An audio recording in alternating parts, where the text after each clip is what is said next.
Moments after the Grammys concluded, President Trump posted this, saying that the Grammys are the worst, virtually unwatchable. And he had this to say about Trevor Noah's Epstein claims. He said, "I can't speak for Bill," that would be Bill Clinton, "but I have never been to Epstein Island, and until tonight's false and defamatory statement, have never been accused of being there, not even by the fake news media. Noah, a total loser, better get his facts straight and get them straight fast. It looks like I'll be sending my lawyers to sue this poor, pathetic, talentless dope of an MC." Ouch. And earlier today, he doubled down on that criticism. Mr. President, are you going to sue Trevor Noah? Last night in a post, you alluded that something could be coming. Yeah, well, he said that I spent time on Jeffrey Epstein's island. I didn't. I mean, he's a lightweight, this guy. He's a terrible, I think he's terrible. I thought he did a terrible job at the Grammys. I thought the whole Grammys was terrible. I watched part of it. It's not watchable. But he was a lousy host. I'd say not as bad as Jimmy Kimmel, but pretty close. And no, he made a statement about me and Jeffrey Epstein. I have nothing to do with that. I have nothing to do with Jeffrey Epstein. Let's bring in Sky News contributor Kosha Gada. Kosha, we're going to get to the Clintons and Jeffrey Epstein shortly, but let's start with the Grammys, and it's all fun and games until the president sues you for false defamatory claims. And Donald Trump has had a great success in this area, and he's got some massive payouts for these sorts of false claims. He has. I think he's north of $100 million now, and it all goes to the ballroom or his library, which is funny. This one, legal experts say, is tricky because it really is a First Amendment thing where he was making a joke, as bad and unfunny as the joke was. So it might be difficult, but I think most of the time Trump's strategy isn't really the legal merit. It's just to scare them a little bit. He wields that litigious sword now unabashedly, especially after the lawfare he had to be subjected to. And Trevor Noah is an independent right now. He was hired by CBS to host the Grammys, but he's actually an independent journalist. And just even the nuisance of having to lawyer up and do defense and all that is why he's scaring him, I think. But even if he doesn't launch it, just that tweet alone, where he was a loser and terrible and a dope, not as bad as Jimmy Kimmel, that will live on in infamy. Yeah, I mean, Trevor Noah is notoriously unfunny. I mean, I can't remember the last time he said anything remotely amusing. Again, so many of these so-called comics these days, they're just activists and they're looking for applause, not laughs. Staying with the Grammys, Billie Eilish's stupid, contradictory and hypocritical comments have inspired a lot of parodies, including this. My name is Billie Eilish, and no humans illegal on stolen land. I live in a gated community, but I just think what's going on right now, my management told me, is terrible.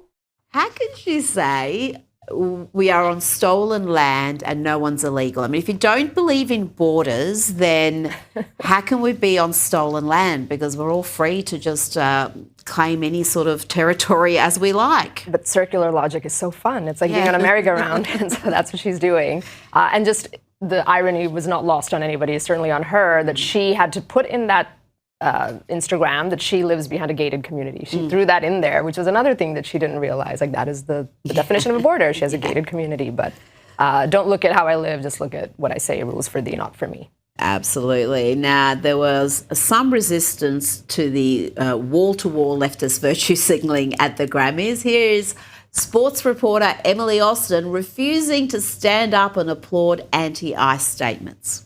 Standing ovation for ICE out. I'm going to sit down. I'm going to sit down. You should all be ashamed of yourself. We love America. I love our law enforcement. Now, in that room, in that industry, that takes real courage, Kosha. It really does. And it's, I think, in large part possible because she is independent. Even then, it takes courage, but she is independent. I actually didn't know who she was. I looked her up. And she came to fame during COVID as a university student. She's obviously very young. And she was interviewing pro athletes via Instagram Lives about the COVID restrictions and mandates. And she recognized a void that nobody in the mainstream media was willing to touch. And that has now shot her up to a couple million followers. She's being invited to the Grammys. And so she knows who her audience is and who she's speaking to. And it really is a wide open lane for anyone willing to do it. That's the funny thing. But it does take a lot of guts because you will be shunned from the mainstream. It will, and it's not going to get her a gig on ESPN. She's not going to pick up a major broadcasting job because they're all in the groupthink. They're all along with the Grammys and the Oscars, no doubt, will be spewing the same nonsense. Now let's hear from NBA coach Steve Kerr, who owns up here to spreading misinformation. It's exceedingly rare for these activists to ever be questioned about their hyperbolic statements. So good on this outkick journalist for actually doing his job. I know you had mentioned that, ICE isn't rooting out violent criminals, but is instead taking 5-year-olds. Since we know that ICE has indeed arrested violent criminals, and perhaps some of those statements could be seen as misinformed or possibly divisive, what would you say to that? You're right. I definitely misspoke, and I knew that ICE was arresting some criminals, and I think I immediately regretted it because I knew that to be the case. But my point is that they're also arresting people and detaining citizens and people who should not be being detained, and the manner in which they're doing it, as you see, is riling everybody up all over the country.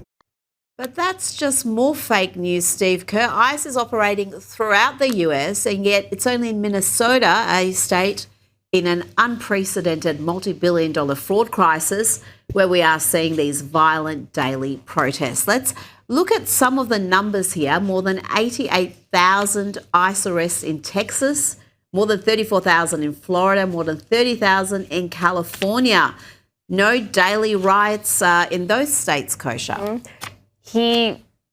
I didn't love the word misspeak. I think that was a little bit weak in his apology, but I won't nitpick. At least he went further than most would. And the real lesson for him is just stay in your lane and coach. Don't get into politics. He won't listen to that lesson. He won't. That's the easiest lesson to learn, though, if only.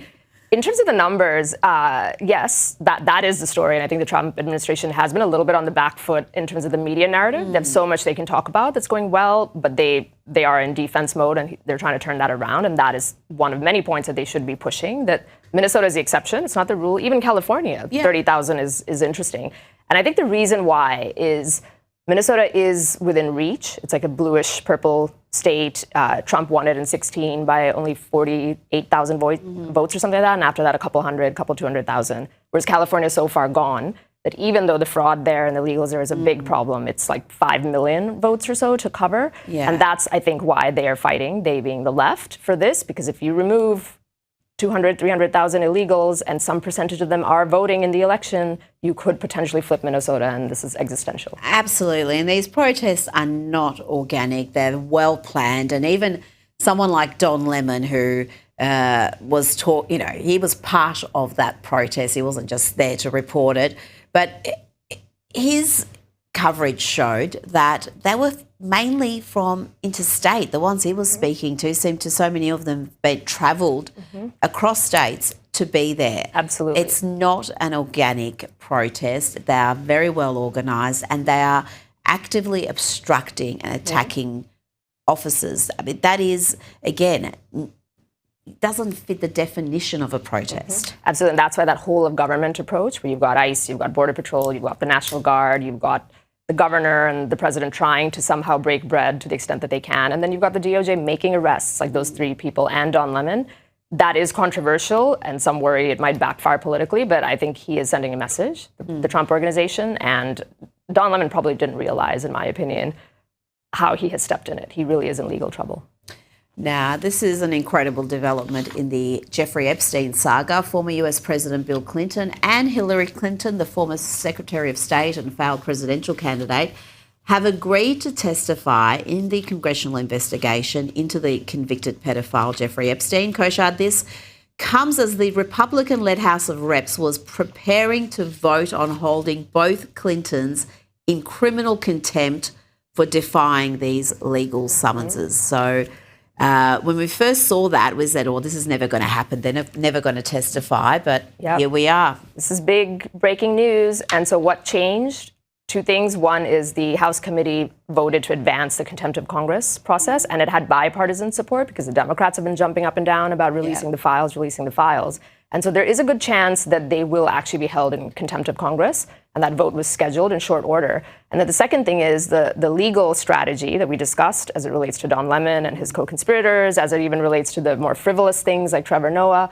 They know, I think they really know that this DOJ will potentially prosecute them if they're held in contempt of Congress. Typically, the DOJ doesn't do that for political contempt charges, like Eric Holder and many other people were held. Didn't happen. Yeah. But the Biden DOJ did prosecute Steve Bannon and Peter Navarro, and they both served a few months in jail. And I think the Clintons know that retribution, that word, is a possibility, high bar for a former president and first lady, but it's a possibility, and that's why they're playing. But it's going to be closed door, so I don't think we're going to get a lot of sound bites. I don't even call it retribution. It's called precedent now. Yeah. The Democrats went after Navarro, they went after Bannon, and they put them in jail. And you can't behave like that. You can't weaponize these agencies and say this is now the standard, and if you don't meet it, you're going to jail, and pretend they're exempt from it. Let's go to New York now. It's supposed to be magical in winter, but things are not going well under the new socialist mayor. People are dying, literally dying from the cold, and the streets are dirty with piles of filthy snow and bags of rubbish. A prominent social media influencer posted this video writing, "Welcome to the zip code with the highest taxes in the nation and the highest piles of garbage and ice. We good with this?" Well, Kosha, they voted for this. This isn't, of course, due just to Mamdani. We've had years of failure and mismanagement in New York City, but it'll probably be turbocharged under this socialist. Yep, they did vote for it. They're getting it good and hard, as we say. It breaks my heart, my favorite city in the world. I lived there for 16 years under Giuliani, Bloomberg, and de Blasio. And snowstorms always were a big test for new mayors. And Bloomberg was relatively centrist, messed up. He was in Bermuda having a vacation one time when there was a snowstorm. De Blasio was hopeless. And you can't do that in a city with 8 million plus people, hundreds of thousands of cars and vehicles. It really is a big problem to not clear the streets competently. Maybe some of that criticism is unfair to the leader because there's more structural things that have to happen. But ultimately, that's what leadership is. The buck stops with you. I will just say the snow will melt ultimately, but Mamdani's ideology will not melt. No. And they are going to be living with that for some time. And this is supposed to be a mayor who's all about compassion and about helping the poor. And you look at the numbers who have died from the cold, and that really is quite shameful for any first world city to have more than a dozen people die during a cold snap. It is shameful, and that is something that he should never be able to live down, but people don't cover that or talk about that, and I think if it was a Republican mayor overseeing that sort of... It'd be wall to wall. You would never hear and you'd be hearing about each one of these individuals, you would know their names. We're not seeing that sort of reporting. Kosha Gada, thank you so much for your time.